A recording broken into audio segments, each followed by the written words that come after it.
Eh, Gini, yang terpotret dalam survei itu bukan hanya kelas menengah, tapi ada menengah bawah. Bahkan itu mayoritas yang menjadi responden survei. Nggak cuma surveinya kedai kopi tuh, rata-rata begitu tuh. Dan kemudian dari hasil survei itu, yang tidak puas kan ada. Nah, yang tidak puas itu, kenapa mereka tidak puas? Faktor terbesarnya adalah perilaku pembantu presiden yang buruk, gitu. Nah, terkait dengan pernyataannya Sylvia tadi, kalau kelas menengah mungkin saja berbeda jawabannya dengan yang kelas menengah bawah, gitu. Nah, karena survei respondennya macam-macam itu, maka ya yang terpotret kepuasannya 72% itu.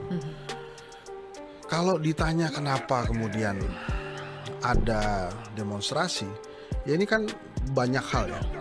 Dari sisi mahasiswa, mereka menyuarakan terutama UKT Ya. yang menurut menteri yang, nah ini juga menteri sebelumnya ini kan juga ngebingungin kita juga nih. Ini orang di reshuffle apa mengundurkan diri kan? Dia ngakunya mengundurkan diri kan? Mengundurkan diri. Ya terserah lah gitu. Pokoknya dia udah gak jadi menteri lagi. Tapi dia pernah menyuarakan karena ada Efisiensi anggaran, maka kemungkinan naik UKT-nya. Marah mahasiswa. Tapi Zil, sebetulnya sebelum kita masuk ke mahasiswa turun, kemudian Indonesia gelap gitu ya, sebetulnya Pak Jokowi itu pernah memberikan kritik tajam tuh kepada Indonesia tentang sistem kepartaian maupun tentang kepemimpinan Pak Prabowo. Tapi kan gayanya Pak Jokowi kan begitu ya, santai, bercanda, jadi orang ketawa ngedengerinnya. Yang mana tuh kritiknya? Yang pertama tentang dia akan membentuk partai Super TBK. Sebelumnya dia mengatakan dia ini partai perseorangan. Partai Super TBK itu adalah kritik tegas dari Pak Jokowi tentang sistem kepartaian Indonesia. Kalau dilihat lagi dia bicara tuh sistem super terbuka ini, partai terbuka ini dia lebih mengutamakan anggota untuk bersuara. Sementara yang sekarang ini kan memang elit. Kalau elitnya mau Pak Prabowo dicalonin lagi jadi presiden ya, maka itu diputuskan. Kalau elitnya mengatakan sekarang bukan rapim deh, bukan raker, tapi langsung KLB, ya udah, gitu ya. Jadi si akar rumput, simpatisan itu sama sekali tidak dilibatkan. Nah, Pak Jokowi menyuarakan itu, saya mau membuat partai super terbuka. Tapi karena Pak Jokowi yang ngomong, tepuk tangan semua gitu. Atau dianggapnya, oh ini pasti buat PDI nih, padahal nggak juga. Karena hampir semua partai politik kan elit yang mengontrol. Nah, kemudian kritikan tajam yang kedua adalah pada saat dia mengatakan bahwa tidak ada yang berani mengkritik Pak Prabowo. Itu saya nonton tuh sambil makan mie instan tuh kan nontonnya. Itu langsung kaget juga saya. Tapi kan pada ketawa tuh waktu itu. Karena kalau dia sampai bilang tidak ada yang berani mengkritik Pak Prabowo, itu kan ada jenis pemimpin tertentu tuh yang gak berani dikritik dalam dunia demokrasi kan. Dia perkuat lagi, Pak Prabowo adalah pemimpin terkuat di dunia. Dalam demokrasi juga tidak ada pemimpin terkuat. Jadi itu dua kritikan yang luar biasa. Apakah kemudian ada hubungannya dengan Indonesia gelap? Karena setelah selesai HUT, kemudian mahasiswa turun ke jalan. Kalau menurut saya sih nggak ada hubungannya juga. Walaupun kemudian itu bisa saja menjadi trigger. Tapi kan antara mahasiswa dengan Pak Jokowi ini hubungannya jauh lah, gitu ya. Jadi ini orang komunikasi politiknya canggih emang. Saya sering menyebut Pak Jokowi ini the god of pencitraan ya. Ternyata komunikasi politiknya juga luar biasa. Bayangkan juga ya, dia bisa mendapatkan panggung di rumah orang lain gitu ya. Dan pada saat di luar panggung ada hashtag Adili Jokowi yang menggema kemana-mana.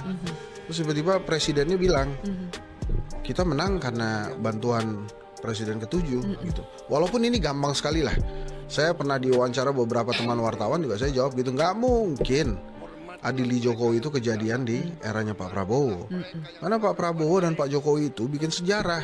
Belum pernah ada di Indonesia presiden baru dengan presiden sebelumnya itu komunikasinya bagus. Biasanya mereka tuh nggak berkomunikasi lah.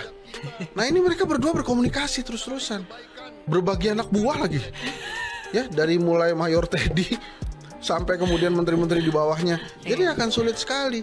Nah pada saat Pak Jokowi menyampaikan itu, yang secara tidak sadar sebetulnya adalah kritikan, kan orang-orang akhirnya mengerti ada yang tough nih atau tantangan besar nih buat demokrasi kita. Apalagi ya itu kan mulai ada hashtag yang berpengaruh di luar arena HUT Gerindra kemarin. Iya, ada dua nih alasannya kenapa Pak Jokowi dan Pak Prabowo harus tetap bermesraan dengan Pak Jokowi. Yang pertama adalah urusan strategis dengan China. Kita baru saja masuk BRICS dan sangat mungkin kita belum diterima oleh Trump, gitu ya. Dan sudah jadi rahasia umum, orang yang paling bisa bicara dengan China itu adalah Pak Jokowi. Kemudian kecintaan grassroots kepada Jokowi itu luar biasa.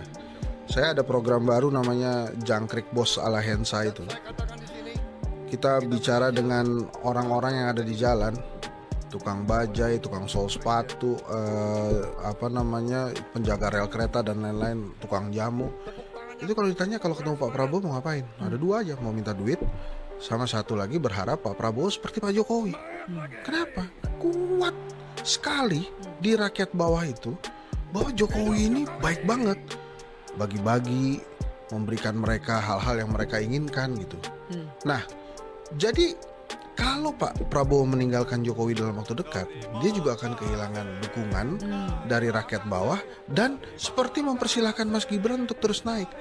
Jil, kan kalau kita ingat ya, setiap kali Pak Prabowo ke luar negeri, which is kalau 100 hari itu saya hitung ada 24 hari di luar negeri, Mas Gibran asik tuh, jalan-jalan aja. Dan dia menggunakan gestur Pak Jokowi yang selama ini digunakan. Nggak usah banyak omong, yang penting bagi. Belusukan bagi. Nah, kalau Pak Prabowo melepaskan Jokowi sekarang, ini masih terlalu dini buat dia. Masih sangat terlalu dini karena begitu canggihnya Jokowi 10 tahun itu bisa sangat terpatri di grassroots-nya Indonesia, rakyat Indonesia, bahwa ini orang presiden yang luar biasa. Berbeda pandangannya dengan kelas menengah Indonesia yang mengeluarkan hashtag Adili Jokowi atau ada film Dirty Vote dan lain-lain. Tapi buat mereka, Jokowi ya memberikan something ke mereka dan mereka berterima kasih sekali. Jadi ya mau nggak mau dia begitu. Hidup Jokowi. Buat pada saat dia mengatakan hidup Jokowi, mungkin kelas menengah, loh kok gitu? Pada saat berterima kasih kepada Pak Jokowi, mungkin kelas menengah kan kok gitu sih? Kan ini eranya Anda sebagai presiden baru. Tapi kelas-kelas bawah menilainya, Pak Prabowo hebat ya. Dia berterima kasih sama Jokowi, menjaga Jokowi, dan pujian-pujian lainnya. Jadi dua-duanya ini manusia cerdas lah. Pemimpin politik yang memang luar biasa, bisa menggunakan situasi politik demi kepentingan politiknya dia juga.